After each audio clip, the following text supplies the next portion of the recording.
Yo, Eric, we're over here on the paranormal hunt, and I headed over to this other building, and it's number 13. What is this going on? My God.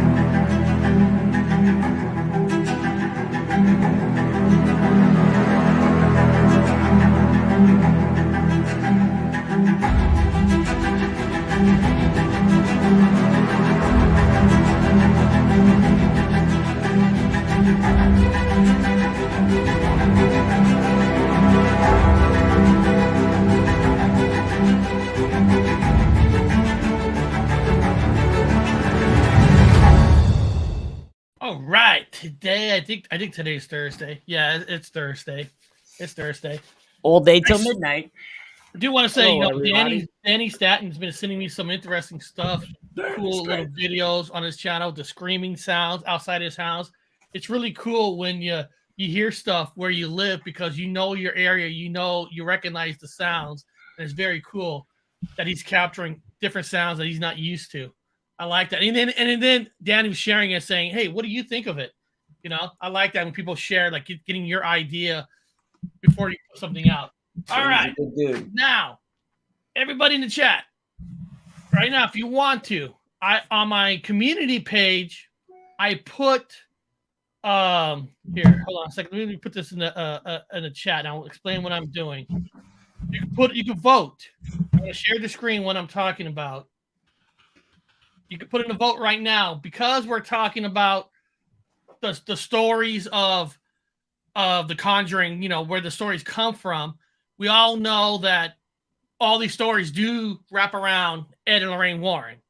And there's a lot of different takes of people have with Ed and Lorraine Warren. Some people think they're the 100% real deal. Some people think they're complete frauds. Some people think where I voted on is they are real investigators, but their findings are exaggerated.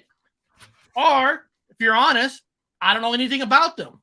I'm sure a lot of younger people don't know a lot of things about Ed and Lorraine Warren.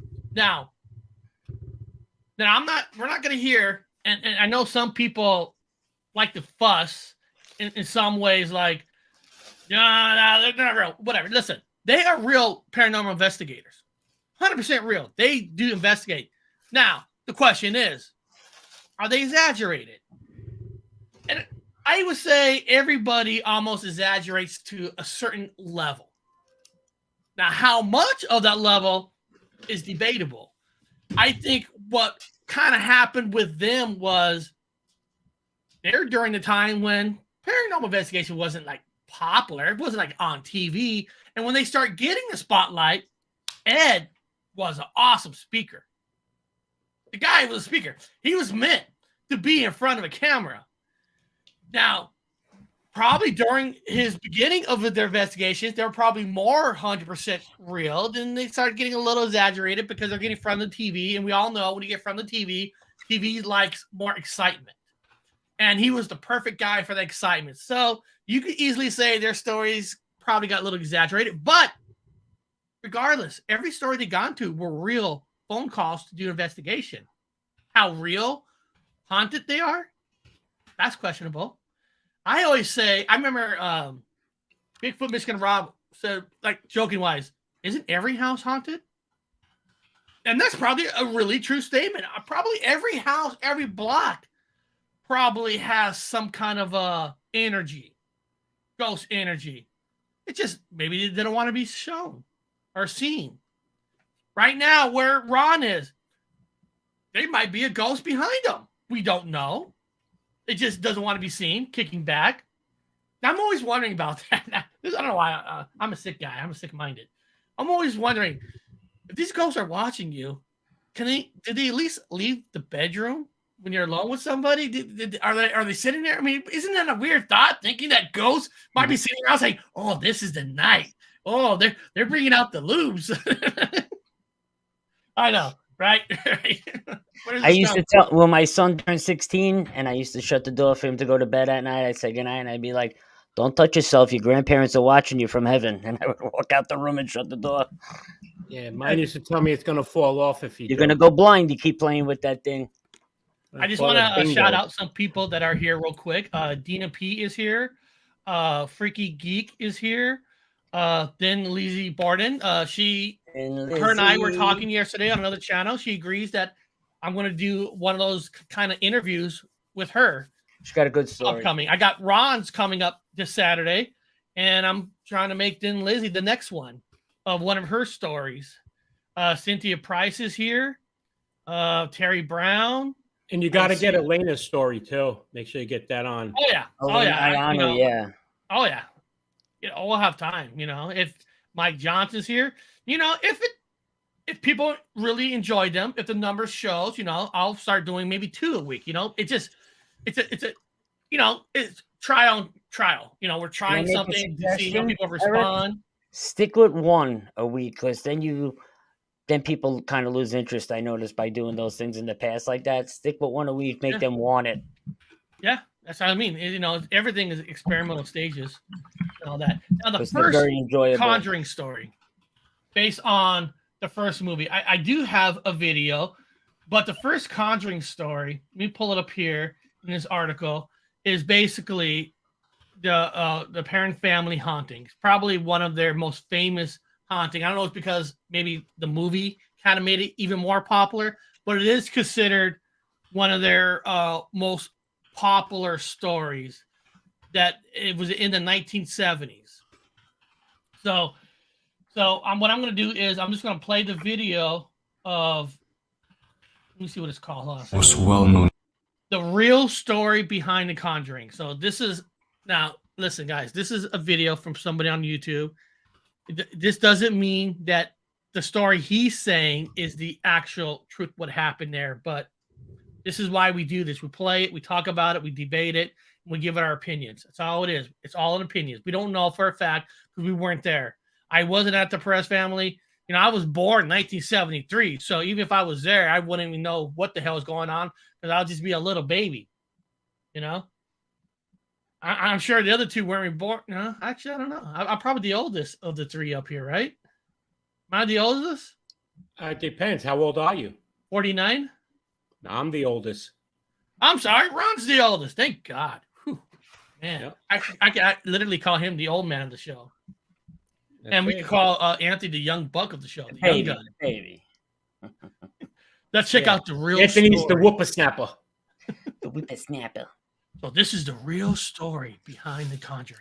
Cases, however, were heavily popularized and publicized by the Conjuring franchise, a series of movies that focus on Ed and Lorraine's experience exorcising demons from 2 possessed families. Though the movies seem exaggerated and impossible to believe, the Warrens uphold that all. Just real quick, guys. We all know movies exaggerate. That's a fact. Guys, remember that. The movie exaggerates. And I don't mind them exaggerating because they're trying to sell the movie, get people to see it. But the thing is about that, people, it's up to you after you see a movie. When they say like based on a true story or true events, it's up to you to research it on what really happened. Most things in a movie are not completely real. They have to sell it. And more movie exaggerates, more it makes me want to investigate it. So I don't mind them exaggerating because I want to investigate the truth behind that story. So let's just get that straight. And that's not Ed Lorraine or Ed or Lorraine doing. Actually, Ed was dead before they even made the movies. So I guess Ed doesn't matter. He's probably hanging out with the demons, right? He's a demon demologist. Actually, after this, I got to find out, how do you become one?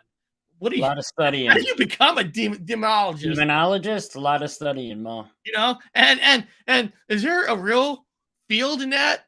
Is there like a job waiting for you as a demonologist? I'm curious. A lot of college course for that, man. You got to take a lot of college classes for it. It's all religion studies. Well, I know it's religion, but does it pay off to be one? Paid off for Ed Warren and Elaine.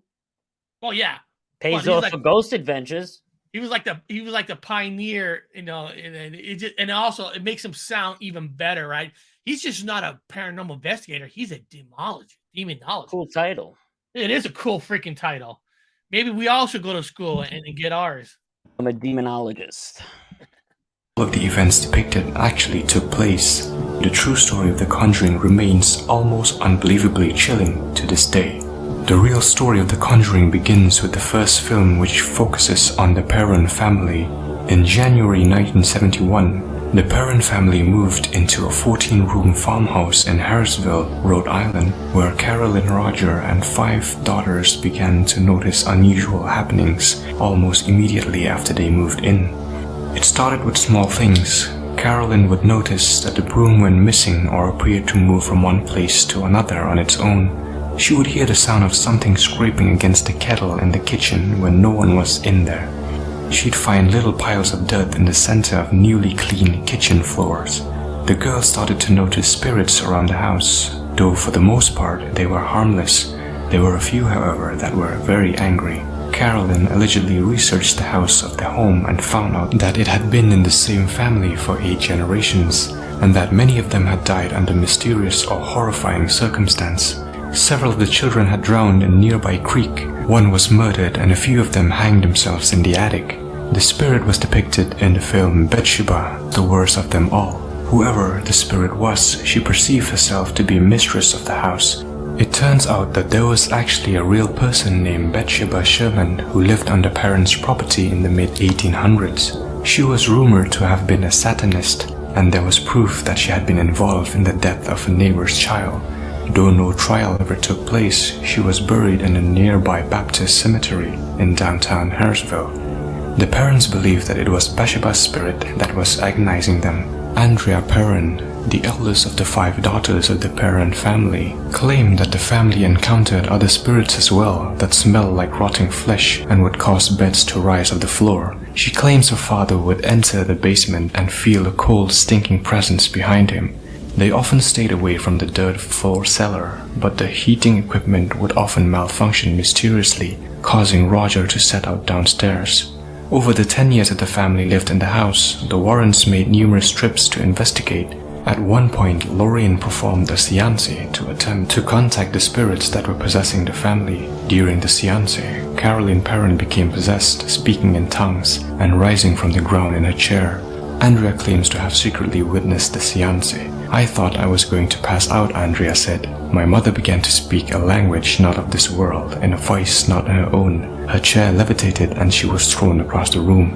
Though the movie version of events culminates with Ed performing an exorcism rather than a seance, Lorraine insists that she and her husband would never attempt one, as they must be performed by Catholic priests. After the seance, Roger kicked the Warrens out, concerning about his wife's mental stability. According to Andrea, the family continued to live in the house due to financial instability until they were able to move out in 1980, at which point the spirits were silenced and the haunting stopped. You know what's cool? Purgatory of New York, she's been there. She's been to that house. And I asked her, she has the link right there. Hold on a second. She has the link right there. I would sleep over in that house. So I'm gonna pop this video off and put in hers. Share, stop screen, present, share, mute it. No. Where is it? Here we go. So this is real Conjuring house, Bernardville, RI. So Purgatory Paranormal New York been to this house herself. And I remember watching this video a while back, and I should have remembered exactly where it was, but let me just play it. Let me just play and we'll check it out. Volume up.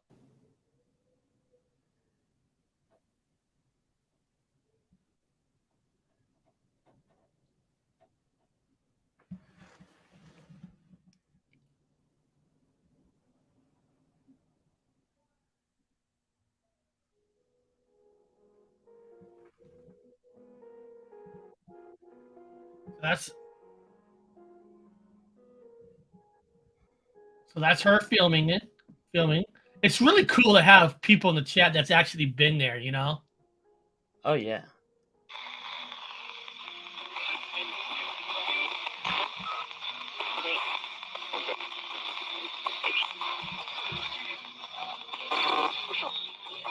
Gosh, she even has over 3 Hello, spirits. videos. My name is Cynthia. AnnaBelle dolls. We were just talking. Okay, we were just talking a couple minutes ago. What? What happened in this house? She got the nicest voice. She can read me a bedtime story any time of night if she wants. What happened here, spirits?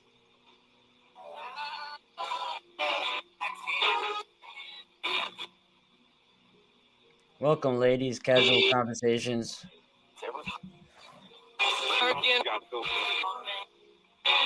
What's coming? Hello, ladies. When we were doing his gateway before, after he was doing the digital recorder, he got a message that said they're coming for you.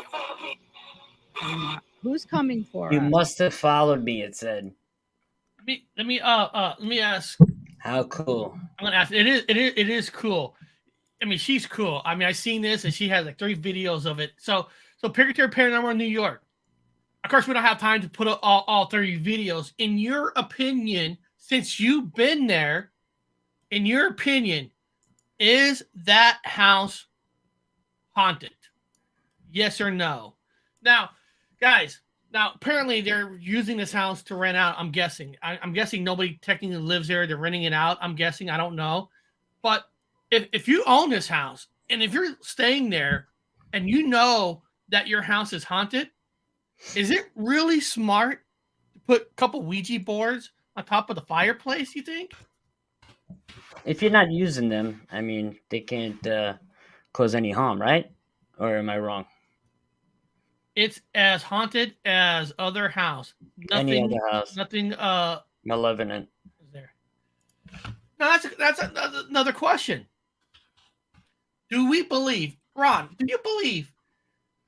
Okay, here's a house that there's ghosts there. Depending on who owns the house at that time, who visits that house, can there be a different level of a haunting depending on the people who goes in that house? You know what I mean? Like if say I'm a ghost, I don't like Anthony, but I like Ron, so I'm nice to you, Ron. I'll answer your question on the ghost box. But here's Anthony. I'm gonna scare the shit out of him to get him out of my house. You think an energy ghost might be able to choose on how to haunt somebody? I think so. I mean, with the intelligence and the way they answer, but also I think it's the house, like where the house is built could be built on like some sacred ground or like something like that. And that's why I think sometimes you'll get, I mean, I'm not even close to any kind of expertise or anything on it, but from what I've understood, there could be, but yeah, I guess if you're asking, can a spirit or demon, whatever, have its own personality? I think so. Well, I think the so. only reason I'm asking that question because you hear different people who live in a house, they had a haunting, they didn't. It was more scarier for them. And listen, I seen TV shows, ghost hunters going to place, normal haunting. I see ghost adventures going to the same house. They're running for their lives. Yeah, exactly, Mo. So is it just a pure exaggeration? Because in the real story of this, technically, Ed and Warren were asked to leave the property. They were fired off the case. Now, I mean, we don't know exactly why. Let me see here. She wrote, demons were never human. Oh, shoot. You mean Ron's not human? No. You gotta make up your mind, bro. I thought I was Gabriel. The Archangel Gabriel. Right. Stunning for your life, screaming demon gets views and money, unfortunately. That's true. But in these cases, these cases were technically before all the social media where individual people can get clicks and views. Most of the people in this era, the news networks are the ones who gets the clicks and views, not the regular people. Maybe the stories and maybe Ed and Lorraine, but on average, our people, Do everybody just make up stuff throughout history? Like everybody thinks they're gonna make it big, so everything is exaggerated. It almost seems like that, huh, Anthony? Like every research you've done, you're always learning that. Wow, they brought some stuff here. They exaggerated here. It's like A lot of these TV channel people do, because I told you they need the ratings, man. That's what it's all about. The numbers. If they don't get the ratings, they take the show away. but do you guys think an exorcism was ever really truly done here in the story? I don't know.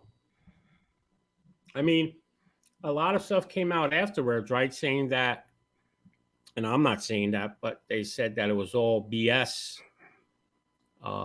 Nothing happened there. Other people that lived there didn't say anything. Then others said they did. I don't know if they're trying to cash in on the allure of it, you know? Because think about it.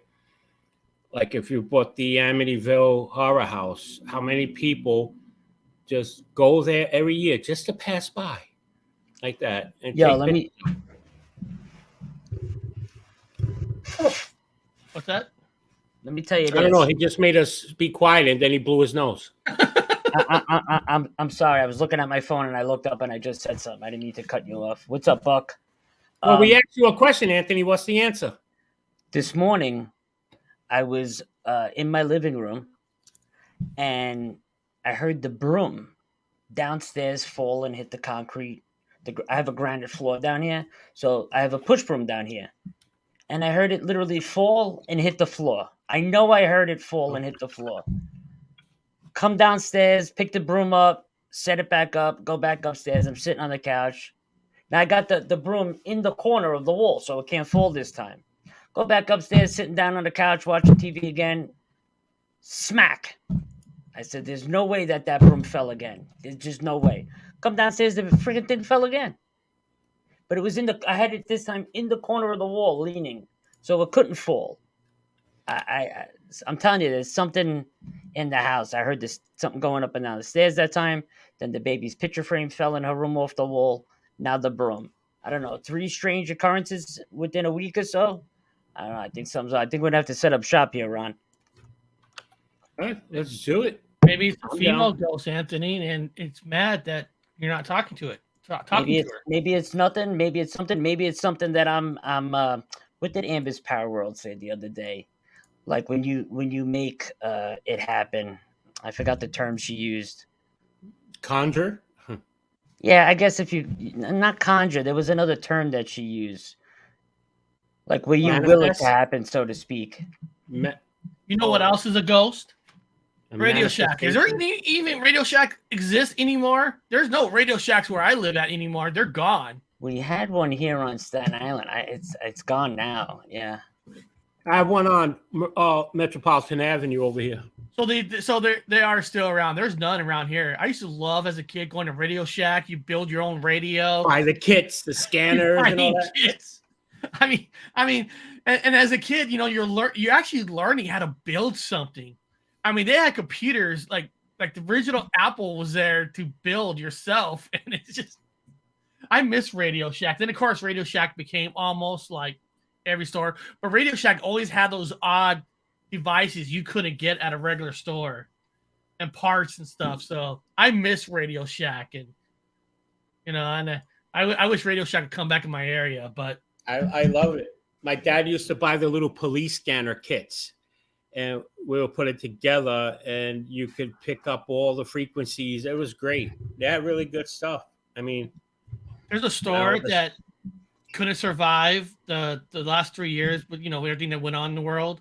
It was called Fry's, and they were like the biggest electronics store you ever walk in. They had top brand all the way to India brand. I don't know, brands you never even heard of, but whatever you wanted, you could get it there. You want to spend big money, small money. They had it all, but it couldn't survive the sickness in the last 3 years. And just now we got is a Best Buy.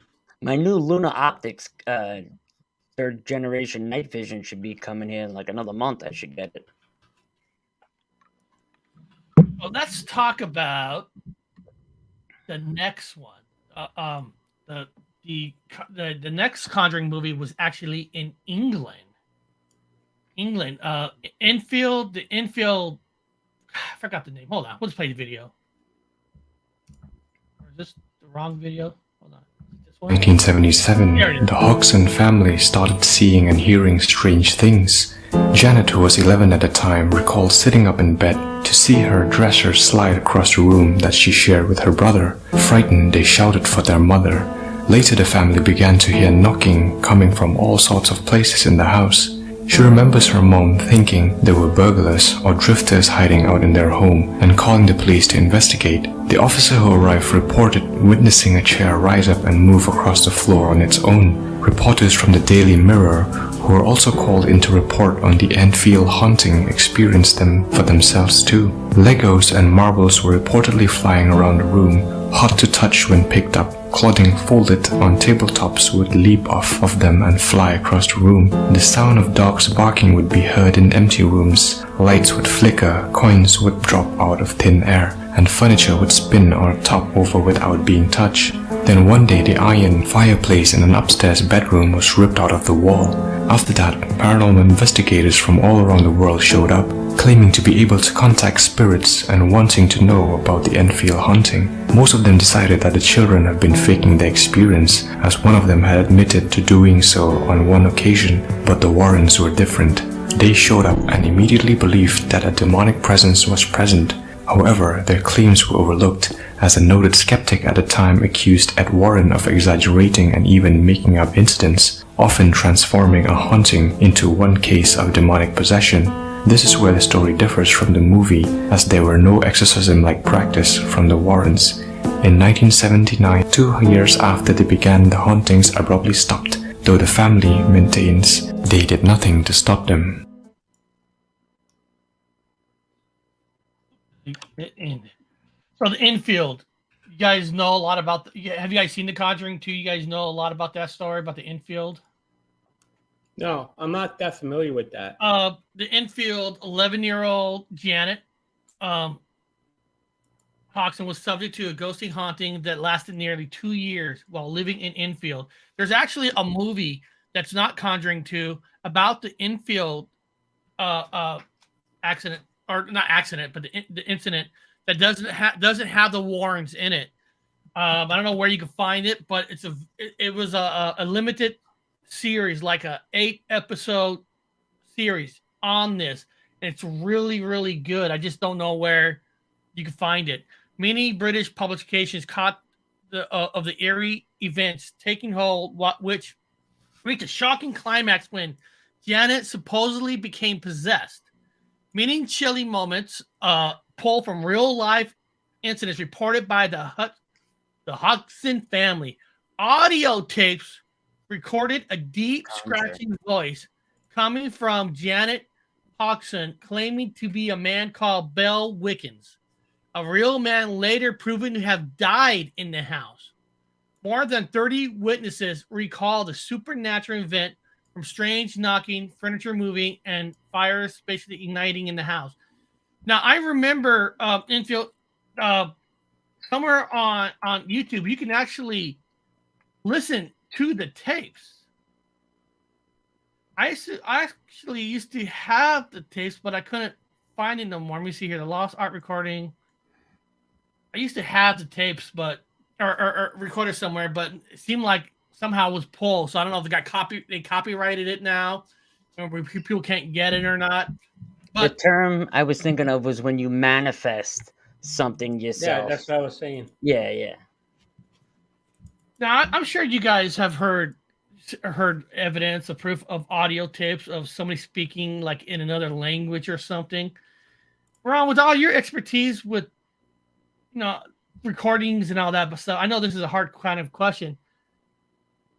Is it really hard, you think, easy for a person to fake it to the point where somehow they're talking to another language? Well, okay, with the question, can you explain that question a little so I could understand how the hard question? do you think, like, if Anthony wants to fake it and there's you record it, and a lot of these recordings that they sound like a demon talking, like in another language, but it's coming out of a person's mouth. I'm always thinking, how do you fake that? Can that really be faked? Not, you know what I mean? Yeah, because the thing is this: it depends on the person's motives. You know what I mean? If they're looking to think that, they're gonna get maybe fame and fortune or something like that, people go to any extreme, and then you have just people that like to pull gags and just to sit back and watch it, whether it's funny or not funny, you know what I mean? But languages, why not? But are you meaning like somebody doing it with a real language, or just making something up, going like, hey, there you go, and saying something? No, I know what he's talking about. You're talking about like somebody that's like possessed of something. All of a sudden, they could speak Latin, yes, or they could speak Russian, and they never, and then they have no knowledge of it. Yes, yeah, that's demonic possession that usually happens. I thought you were talking about something else with that question. That's why I wasn't even on that level of what you're talking about, an exorcism. Yeah, it's like, how do you explain something like that when somebody's speaking in another language? Because in that recording, I wish I had it. If somebody in the chat, if you guys actually find the actual recording of her talking in the YouTube, put the link in the. But especially if the person talking, Eric.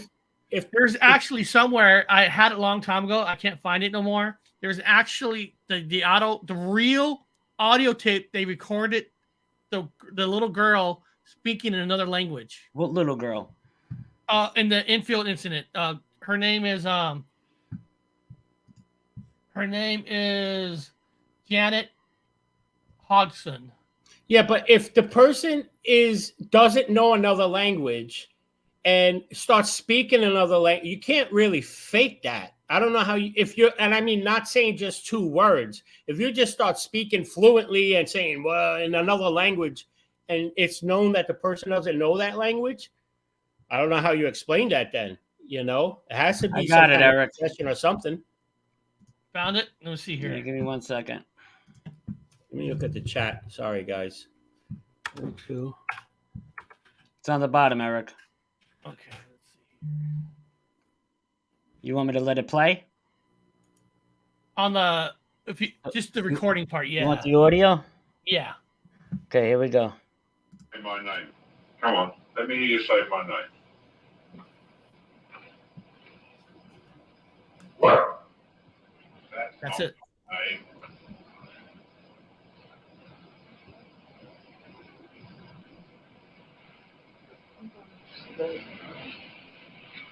Right. Come on, my name's Morris. Let me hear you say it. Morris. Say Dr. Belloc. Come on, let me hear you say that. Come on, let's hear you say Dr. Belloc. Say, could you close that? Say Dr. Belloc. What is it?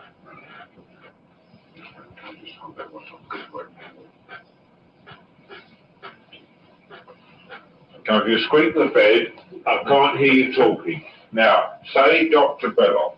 Come on. 4 minutes Come on, left. say it for me, Dr. Belloc. Dr. Belloc. Right, that's good. Come on. Shut up, your door. I'm 72 years old. I come from doing right, great job. You hear that voice? And I have That's what I'm talking about. church where Rita lives. And all my friends come from that as well. And we all make a cake and go to the pub. And then we pick your house. Because I used to live here. Is there a point where she talks in another language I'm looking for, Eric? That might be something else. Or might be something else that I heard something in another language. But just that right there.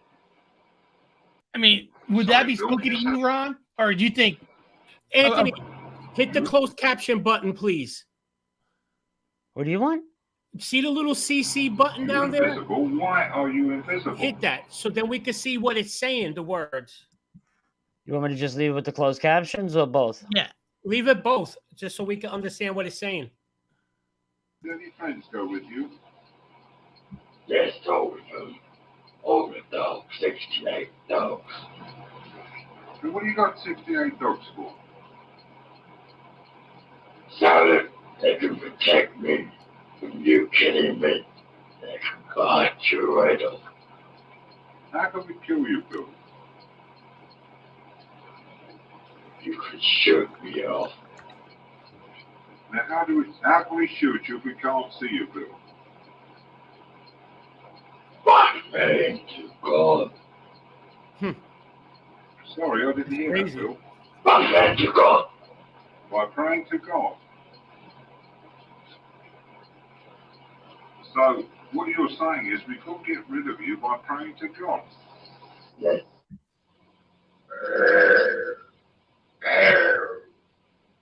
Got like 30 seconds left. Yeah, but that could be.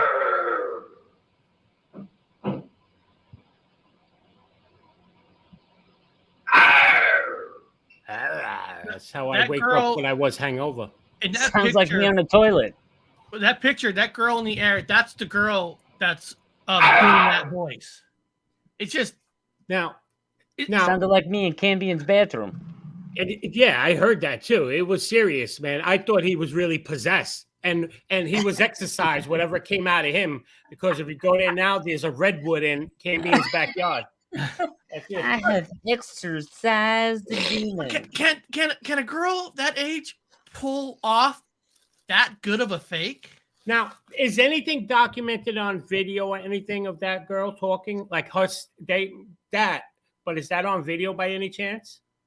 I know the recordings on tape is. I don't know. There was a TV. There was a TV reporter there along with it, so I'm sure there might be film footage. But I mean, I've never seen the actual film footage. But there was a film reporter there.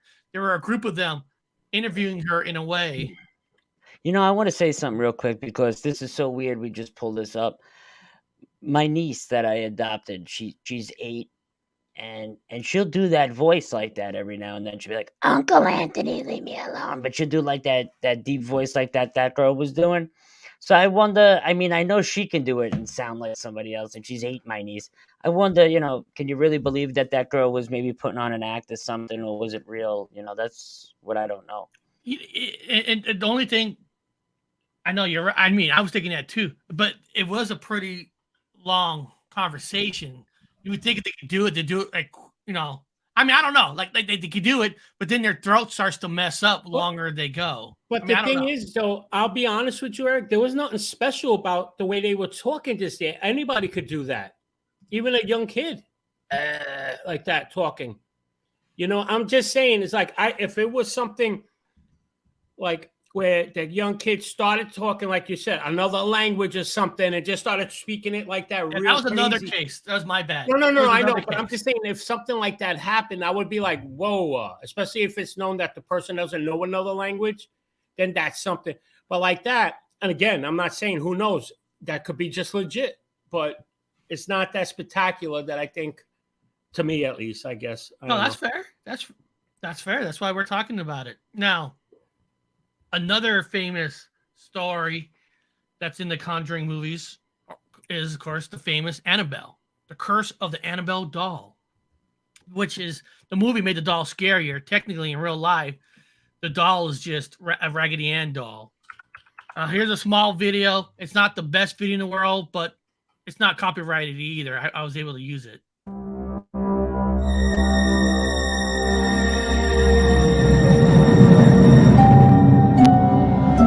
I might have the wrong one. August of 1977. That's the one I just played. During Universe films, the scary doll named AnnaBelle is a key point in some of the movies. While those movies have actors and the doll used in the movies isn't actually haunted. However, the real AnnaBelle doll is far more terrifying. There are some spine-chilling facts about the real AnnaBelle doll. So that being said, as always, sit back, relax, and enjoy the video.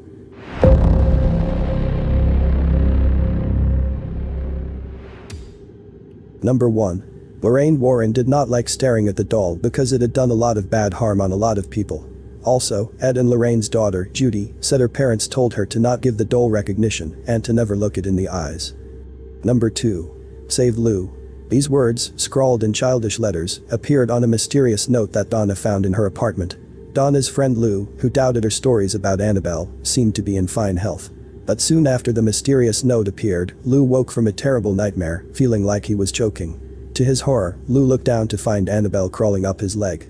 The next day, Lou was attacked by an unseen force that left 7 distinct claw marks on his chest. Number 3.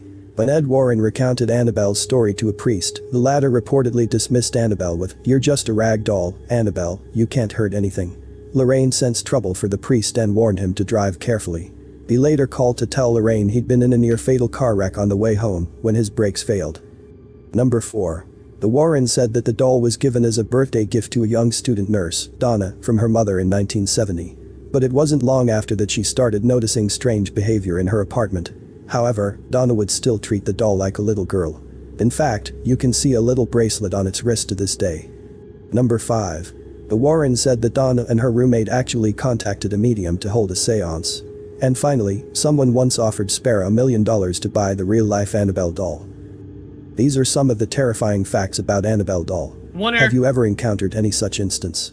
Please comment down below. I wonder if it was Zach who offered to buy the doll, because I think I think they did an episode where they brought the doll to one of Zach's shows in his museum, and they had it like against something else that's supposed to be evil or something. Now, is AnnaBelle real or not? I mean, I guess that's the hardest question, because I heard the famous story about the priest left the house, but listen, bad luck happens on the way home. I mean, is it weird after visiting the doll? I guess it could be, but it doesn't mean it's called a coincidence. Yes. You know, but I tell you guys what, I don't know if I should show this. I might be embarrassing myself. I probably will be embarrassing myself for showing this. I wanted. Where is it? Let me find it. Hold on a second. Let me go here. For a second. I gotta go into. Hold on a second. I gotta change the screen. I want to, because the idea of the doll is supposed to be a conduit. Okay, so I literally on air, one of my first shows, I was trying to possess Tater Tot. I actually named that dog Tater Tot, and it actually was pretty popular in my company. Like, hey, can you bring in the Tater Tot doll? I'm serious. I was trying to possess the doll. That's your nickname, Tater Tot. Guys, I was heard that a real Ouija board, you need to make your own Ouija board. So I actually made that little Ouija board. I made my own little thing. I was trying to do everything I can to possess Tater Tot. Let me see if I said anything. Hold on. Let me see if I say anything here. Hold on. Oh, I fucked up the audio. So we can actually do our... I'm sorry. I messed up the audio somehow. Let me go back here. Absolutely nothing. Caught nothing. Okay? I took the audio home. I analyzed it. You know what? This is where I actually learned something. I was at a graveyard. Nothing. Caught nothing. But I literally did try to possess that doll, and it didn't work. That's one of my earlier work, people. Isn't it funny going back to your old videos like, oh my God, did I actually make that? It's still up. I never took it down. I watched my first video last week, the first one I did on the channel. I do that. I made it from my teleprompter. It was the funniest thing. You have a teleprompter? That's awesome. No, I did one, and I was like Ralph Cramden, like this, humming. Yes, so space is big. You got to watch that one. It's funny. And the only famous thing that came out of this video was everybody loved the doll Tater Tot. They're like, how do you get that name Tater Tot? I go, I don't know how I came up with Tater Tot. First of all, it looks like a funny doll. I don't even think a demon would want to possess it. Hey, You know what I mean? So hey, you know how I got that doll? I won it at one of those you put in $1, the crane captured it. I won that doll. really, Yeah. I don't know why. I wanted that doll for whatever reason. I wanted to win it and I won it. My daughter didn't care for it. So I'm like, you know what? If AnnaBelle is possessed, let's see if I can possess this doll. But it didn't work. I couldn't do it. I was laughing when you were shaking it. Like, You know what I'm looking to do, Ron? You know Greenwood Cemetery in Brooklyn, Ron? yes, I want to go film there and show everybody how amazingly beautiful that cemetery is. we should go to Evergreen Cemetery too. We should go You do ever been that. there? I don't know what weekend you're free, but we should definitely go do that. Well, we got to go soon. You know what's coming up, bro. Look at this guy. It was when I was first playing with the green screen. I was trying to see how. You're shot, bro. It's all fun. It was all fun. You know, hey, listen, I read the book on how you're supposed to possess something. You're supposed to hand make your own Ouija board. But I'm serious. The friggin' demon was probably cracking up. That's what I'm saying. Like that. Look at watching. It's going like, I'm going to put. Look at this idiot. Did you see Ouija Board Park? They made the world's largest Ouija board inside a park. Did you see that yet? Pull that up for you. It's amazing. Let me, I'm being dead serious. Ask you guys, Amber, everybody out there. I don't think I ever will. Never did anything with a Ouija board. Like, besides what you heard or anything, have you ever, like, is that real? Do they actually, like, is it real? Like when people are saying that it's moving anything, or is that just people pushing it? That's what I'm asking. You know, that is the worst. I always ask that too, because we've done a lot of Ouija boards. And I'm always like, are you moving it? Are you moving it? And everybody always says no. But you can't trust anybody. I mean, is it something that you could say no and you actually believe you're not, but you're willing on pulling a little bit? Like, that's what I mean, because I've never touched one. Never touched one. Yeah, I did. I always say that if you're gonna, play into paranormal, you're gonna have to, you should try everything. But it is what it is. Now, this next story, that I'm gonna show everybody. Now, within the story of The Conjuring 2, they brought in the nun, which that was just put in the movie on purpose for another spinoff movie. The nun of Valak, whatever,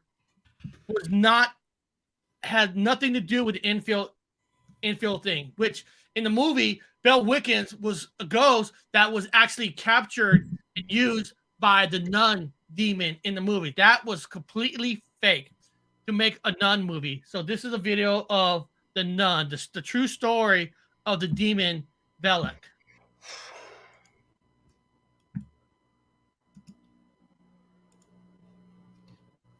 Here's audio. Here's the audio. Hold on a second. Let me take that off. Let me put up a new, fresh copy of it because there's no audio. Eric, I got to go out and come back in. Let me in when I come back, all right? You got it. You got it. The true. Here we go. Let's see if this has the voice. Is portrayed as a habit-wearing spirit in The Nun, but according to a 17th century demon hunting guidebook, the true demon looks like a little child riding a two-headed dragon. The demon Valak, the one at the center of the horror film The Nun, has been mentioned for millennia, but skeptics are quick to doubt the truth of such claims. The number of medieval grimoires, which were essentially texts on demons and spells, feature Valak or Valak. I will take you through the bone-chilling true story of the demon Valak, who terrified audiences in The Nun and The Conjuring. So that being said, as always, sit back, relax, and enjoy the video.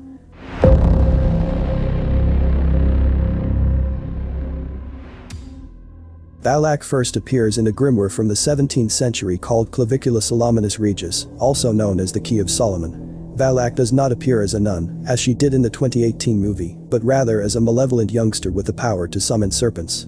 One source claims that Valak is in charge of a legion of serpentine spirits. Solomon is a self-described manual for the ceremonial art of commanding spirits both good and evil. The Grimoire recounts the names of 72 demons that he is said to have slain during his reign, along with instructions on how to evict them. Around the 2nd century BC, rumors began to circulate that the king's knowledge also encompassed some astrological and magical secrets. The name Valak, often spelled Ulak, Valu, Valak, Dulas, or Valach, is the 62nd spirit mentioned in the Book of Solomon. Valak appeareth like a lad with celestial wings, riding upon a two-headed dragon, according to Solomon. According to the narrative, his unique talent is to lead a force of 30 demons, while on the lookout for snakes and lost wealth. Ed and Lorraine Warren, who investigated the Amityville haunting in the 1970s, first gained notoriety as a demonologist and a clairvoyant, respectively. The Warrens' notoriety was propelled by the success of the 1977 novel The Amity County Horror and the ensuing 1979 film. In reality, Ed Warren was a paranormal investigator who had a near-death experience in a church. Lorraine's claim that she was a medium was based on hearsay. James Wan, the director of The Conjuring 2, made up Valak's most recent portrayal as a nun in the film. In 2016, Wan admitted, "I had a solid view on the whole movie, but the one thing I wasn't quite sure of was the demon character's design." The spiritual entity manifests as a swirling tornado vortex with this hooded person, according to the real Lorraine Warren. Wan wanted something that would assault her faith, since the thing that haunts her and only attacks her is a demonic vision. James Wan's The Conjuring films explore the concept of being tormented by one's own beliefs and how that can lead to demonic possession. Valak, the demonic entity that terrorizes and inhabits a Romanian abbey in 1952, became a prominent character in the 2018 film The Nun. He is a truly terrifying figure, his lips and veins peeping out from a ghastly white face. Hope you like the video.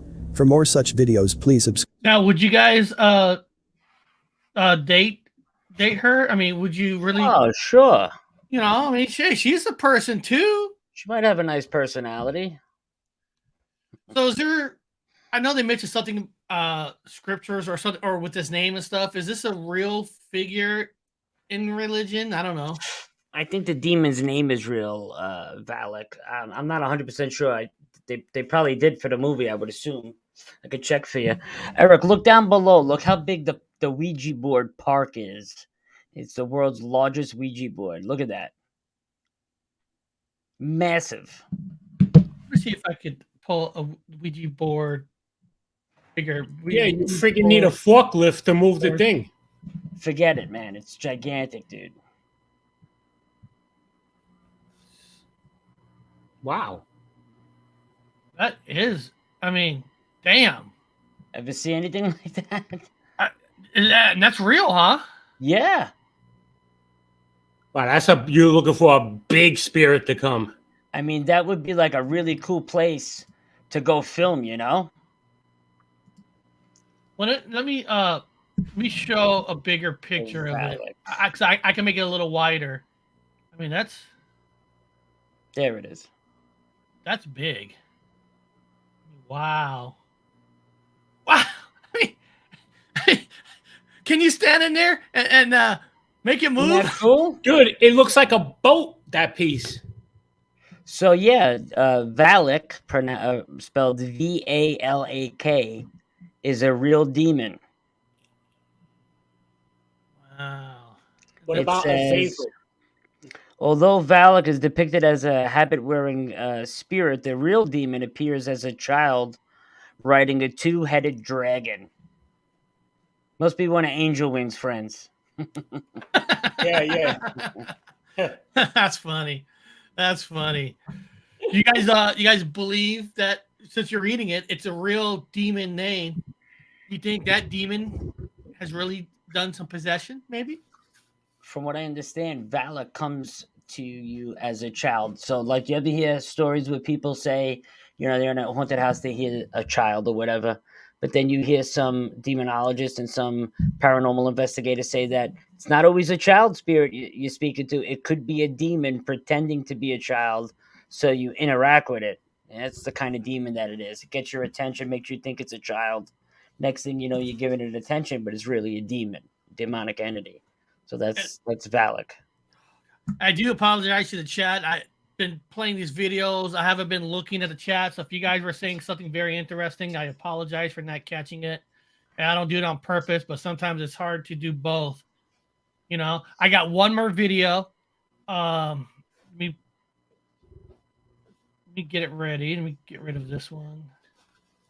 Probably just going to pull up a fresh one. It's called, this is from the Conjuring movies. Actually, when it came out, it wasn't really pronounced as a Conjuring movie until you've seen it. It's called La Llorona, the Weeping Woman. Oh, but so hold on. Anthony pulled up something real quick. That's a In real Rome, I was able to connect with a Franciscan priest who had been an real exorcist for demonologist. 25 years. Oh, yeah. Then you he played, permitted what me discussed with me. to sit in on 40 exorcisms that he performed during the time that I was there. And then that allowed me to learn firsthand. Yeah, I remember you played them. We played out, I think, on Monday or about the blob thing. This is the video of the Weeping Woman that they made a movie. It was actually turned out to be part of the universe, which them not telling you that it was. So let me get it here. Let's hear this last story for today. Cursed to roam the rivers and lakes for eternity, searching for her lost children. The tale of La Llorona is one that has been terrifying those in Latin America and Hispanic cultures for centuries. She is often depicted as a tall, thin ghost, blessed with natural beauty and long, dark hair. Roughly translated, La Llorona means the weeping woman, as she roams the rivers and creeks weeping and wailing, searching for her children. Those who come across her are said to be dragged screaming into a watery grave. The exact origin of La Llorona is unclear, and there are many versions about how she became the Weeping Woman. One of the more common variations is that a young beautiful woman named Maria, full of life and love, married a wealthy man who showered her with gifts and attention. After Maria gave him 2 sons, things began to change. They began to drift apart and he returned to his old ways, having many affairs and turning to alcohol to dull his boredom. He would often leave Maria and his 2 sons alone for months at a time, and it appeared that he no longer cared for Maria. Eventually he decided that he would leave Maria for good, and he married a woman that he believed to be of his social class. He would only return to visit his children, and this caused Maria to feel great resentment towards her 2 sons. One evening, Maria and her 2 children took a stroll on the riverbank. She came across her husband with his new wife as they rode by in a carriage. After seeing the 2 together, Maria's anger could no longer be controlled. She lashed out at her children, grabbing them and throwing them into the river. As their bodies floated down the stream and began to disappear, only then she realized what she had just done. She attempted to run down the riverbank and save her children, but it was too late. Maria was overcome by grief, and she ran through the streets wailing. According to the legend, La Llorona mourned her children day and night. She roamed the nearby rivers in her white gown, hoping that eventually her children would come back to her. She refused to eat and sleep, until she grew so thin that she resembled a skeleton. Eventually she finally died on the banks of the river where she lost her children. It wasn't long after that her restless spirit began to appear and could be seen walking down the banks of the nearby rivers in the darkness. Her weeping and wailing could be heard at night, and the locals, afraid of what they heard, stopped going out after dark. According to the legend, if she came across a child, she would attempt to take that child and drown them in the lake, in the hope that she would be given her children back in return. In some versions of the myth, she kills anyone who crosses her, and in others, only children. The tale of La Llorona was often told to frighten children, as a way of stopping them sneaking out of the house at night, for you may be kidnapped by La Llorona. I hope you guys enjoyed the video, and I'd like to hear from you. If there's truth to that story, that, you know, like I said, there's a movie on it. If there's truth to that story, it's kind of the worst kind of a demon type of story, because here's a woman who something tragedy has happened to her. That mind is snapped. Oh my God! Hold on a second. What the hell is this?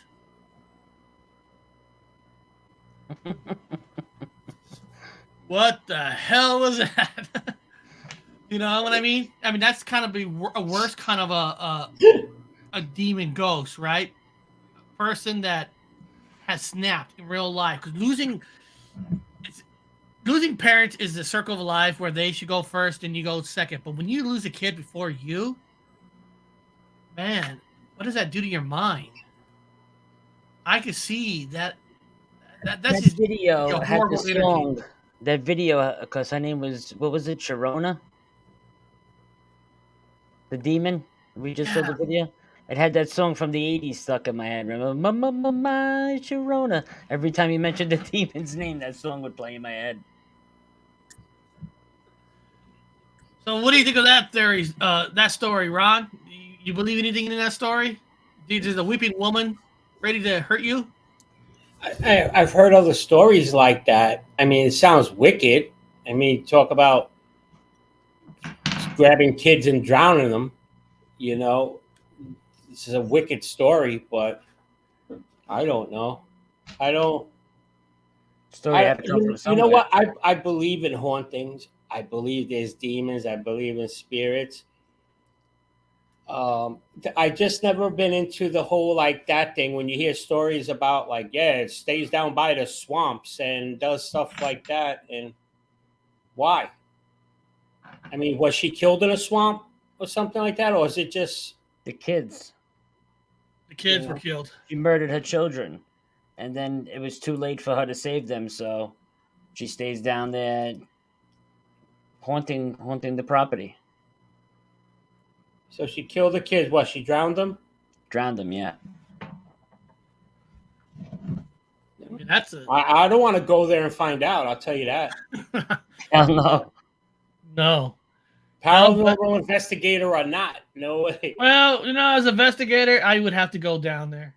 You know, I can't be afraid of pick and choose the places you want. If Discovery Channel wants to hire us, send us down there. We're gonna wrap Ron up. We're gonna tie him up. He's going down there. God damn it. Bait. He's bait. No, really, I would just once in my life, I want to go to a haunted location that is movie quality haunted. Like once you go in there and you get locked in, you're gonna be in for the ride of your life. I want to go on an investigation like that, like real deal, blood dripping from the walls, demons everywhere, scaring the hell out of you, haunting. That's what I want, just once. Let's check out the voting, and then we'll end the show. Let's see how the voting went so far. May the Schwartz be with you there, Buck. Let's see how. So me refresh this real quick. Let's see here. Got 28 votes so far. 21% says they're real investigators. 29% says frauds. 32% says real investigators, but their findings are exaggerated. And 18% says they don't know. I am surprised. I am surprised so far with the little bit of voting so far that frauds and real investigators are that close. I would have thought that the real investigators, but their findings are exaggerated, would have ran away with this so far, just because they weren't real investigators. They did go out to a call and checking out. I mean, there's nothing wrong with that. But using the word frauds, that means nothing they have told is true. Nothing. And how many times we have you see heard what Amber said? What? Before? I believe it was Amber. I don't know if it was Amber or Purgatory Paranormal. One of them said, but I think it was Amber said that it's funny that you're doing this episode because I think she either just did or she's going to be doing a show on the Warrens, and she said they're terrible people. So I've heard that. Yeah, she said that they're just terrible human beings. Said that a few minutes ago. I'm not debating if they're good people or bad people because I don't know them. I've never been there. I've never been on investigation with them. But they were paranormal investigators. Regardless of what we think of them, they did go out on these calls. I think these places they went out were haunted. They just kind of like Zach. They exaggerated. And when you get a spotlight start to be on you. You know that camera. Listen, when you watch Zach in the beginning Ghost Adventures, in the beginning seasons, it was a little bit more real. And then he's getting more popular. The camera's more on him of all the shots. Then he starts to get more possessed during the seasons and all that. And then the exaggeration just kind of went crazy. I think Zach, the same I thing think is a ham. And Warrens. I think same thing happened to them.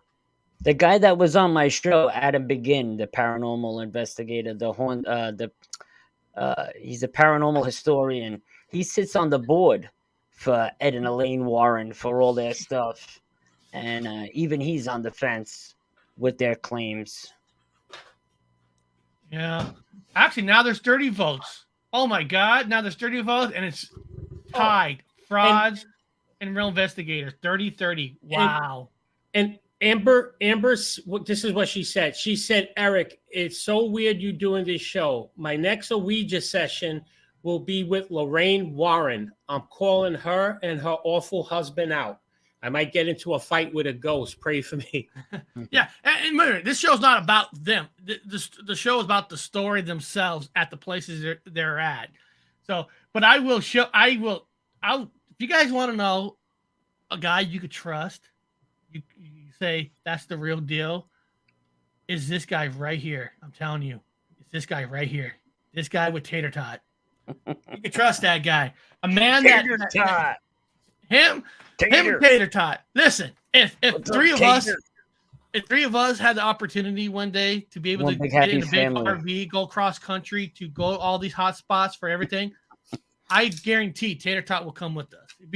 Tater Tot will be like a good luck charm. Like Ron said, what thing want to possess that? So instead of holy water, we'll bring Tater Tot. Like, okay, now I'm dang it, Tater. I told you grab the camera, Tater. You didn't film it, damn you, Tater. Do you like tater tots or something? I'm just curious why you named it Tater Tot. He's hungry.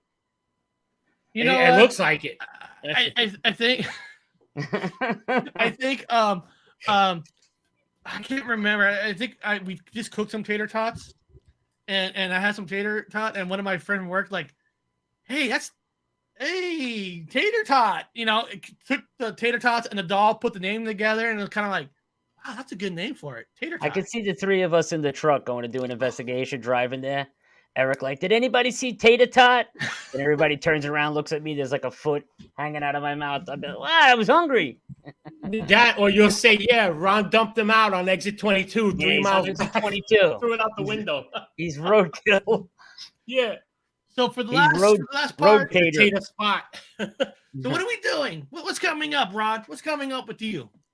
Well, it's funny because every time when you say that on the show, I'm never prepared. I say I didn't put the thumbnail up. So I actually created it while we were listening to a video. Tomorrow we have the weekend warm-up. And, I was thinking of trying something. I don't know why. I didn't put this on the thumbnail. But I was wondering, we all do video editing. A lot of people out here either have their own channels or anything. I was thinking of, like, as we goof around and talk, maybe we'll just do a screen thing and, like, let's see how do you fake a video and make one. What, a CGI UFO one? And now, see, it doesn't have to be like, I'm not going to start creating like objects out of, like, do a CGI full thing like that. I don't got skills like that. But like, I don't know, just messing around, taking scenes and adding some paranormal stuff into it and see how it looks. With CGI, you saying? Well, anything on the computer is CGI, computer generated. You know what I mean? But just do it live. But I'm saying using all CGI or like video something real outside and then that's what I'm saying. Real videos, whatever videos. Like I'll find some stock footage that's copyright free. And just see what we can add to it, or even into a photo or something. Let's do that. That'd be fun. Yeah, I'll do that. Yeah, just play around, see what's going on. That'd be fun. So let's see what's going on with Unidentified S4. The 1941 Cape Girardeau UFO crash site. I absolutely love this thumbnail I made, man. I made it from scratch. Ron and I were talking last night. I was like, you know what, Ron, we covered everything. what could we do next? And he was like, you know what, Ann? I got the diorama for the Cape Girardeau UFO crash site. I said, you know what? Let's do it. Nobody talks about that enough. So I did the digital art thumbnail for it, and that's going to be the story for Sunday. Yep. That's pretty cool exciting. too, because like I was telling Anthony, it's actually, there was a pastor that is, and I'm not going to go too much in because we'll save that for Sunday, but a pastor that was so well known and respected, not somebody that would lie about anything. That thumbnail's insane. And like this pastor was called to give less rights, and they got him at his home. And when he got there, it wasn't humans. That thumbnail right there is mint, Eric. Guys, this is up. I don't have a link up.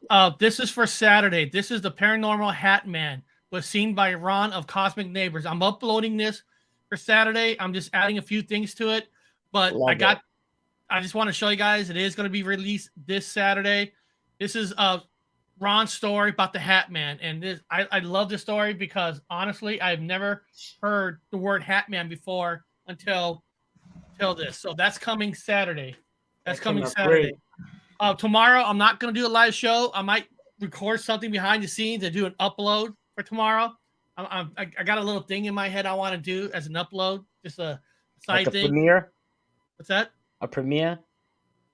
For tomorrow, usually what I'm doing for tomorrow is not going to be a premiere. I'm just going to drop it. It's not like Saturday's a premiere. That's a premiere because I want people to hear the story and give us their comments about this amazing story. You guys, trust me, it's an amazing story. I don't want to mention anything about it, but it's an amazing story about. Just think of the word Hat Man. That's all you got to know. It's Hat Man. But beyond that, guys, thank you guys for showing up today on a Thursday. It's always amazing. People come and watch our shows during the middle of the week. It's just something exciting. I know weekends are easier. People are home. But being in the middle of the day where people are working, just to come in and during your lunch hour, whatever it is, listening to us, it's amazing. I mean, I know Anthony and Ron would tell you, even if you only had 3 people watching, it's amazing just to have 1 to 3 people watching. Like, some people are interested. It's just 3 people that are fully invested and interested in the show. That means that's all. That's it. That's what I tell all the time. I don't care if it's 2 people or 200. We're going to do the show the same way. Yep. It doesn't matter. It doesn't matter. If it did matter, we all probably would have given up already. Nah, we love what we do, man. It's true. But we love what we do, and that's why we do it. It's because we love it. It doesn't matter how many people. Shoot, we could lose 90% of everybody. Could 2 care people, less. 3 people, good enough. As long as we have Dina P, Terry Brown, How I Won the Lottery, Mike Johnson, Wes H, Scotty B, Brown Dwarf, Daily Dan, Lynn, the Blanc, Buck the System, and many more. Purgatory, New York, thank you for letting us show the video of you actioning at one of the haunting houses. That just makes it so awesome that we have friends that are actually going to these places. And sometimes I wish, no, I don't know. I didn't like when I was living in upstate New York, but now I kind of wish I was, because there's a lot of great haunting spots back east, more than the west. Why? It's the oldest part of the country. Most people have died in east versus the west, so they got a lot. Dude, East Coast got the best cemeteries compared to the West Coast. When I moved to Maryland because of my job, I could not believe how big their cemeteries were, and the statues. Like, oh my God, I've never seen something like that on the West. Living in Fresno, shit, if you die in Fresno, they probably just bury you in the regular dirt. Eric, wait till I get Ron to go to Greenwood Cemetery and we film there. Your mind is going to be blown when you see this place. I guarantee you have never seen a cemetery. Is it haunted? Greenwood? Yeah. Yeah. And there's so many famous people in there. The original Superman's buried in there. When you want to go? I'll go this weekend. I got nothing going on. I'll go whenever. Let's go this whenever weekend. You want to meet me there. It's on Fort Hamilton in Brooklyn. We'll go this weekend. Let's do it. Beyond that, everybody, have a great day, and we'll see most of you tomorrow on Ron's channel at 4 p.m. West Coast time, 7 East Coast time. So see you guys later.